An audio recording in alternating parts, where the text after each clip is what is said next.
আজ জানব উইজা বোর্ড সম্বন্ধে।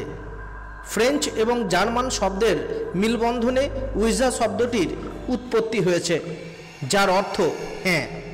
মনে করা হয় এই বোর্ড এর মাধ্যমে মৃত ব্যক্তির আত্মার সাথে সম্পর্ক স্থাপন করা সম্ভব।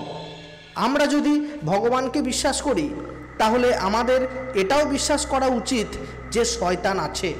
যদি ভালো শক্তি থাকে, তাহলে অবশ্যই খারাপ শক্তিও আছে।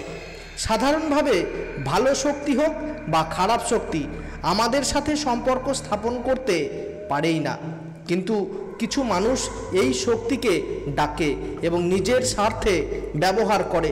মনে করা হয় এই খারাপ শক্তি বা আত্মাকে ডাকার একটি উপায় হলো ভয়ঙ্কর উইজা বোর্ড। তাহলে চলুন জেনে নিই এই ভয়ঙ্কর উইজা বোর্ড সম্বন্ধে। খারাপ শক্তি বা আত্মা যখন আমাদের সাথে সংযোগ স্থাপন করতে চায়, তখন একটি মাধ্যমের প্রয়োজন হয়, যেমন কোনো বস্তু, জায়গা বা মানুষের শরীর।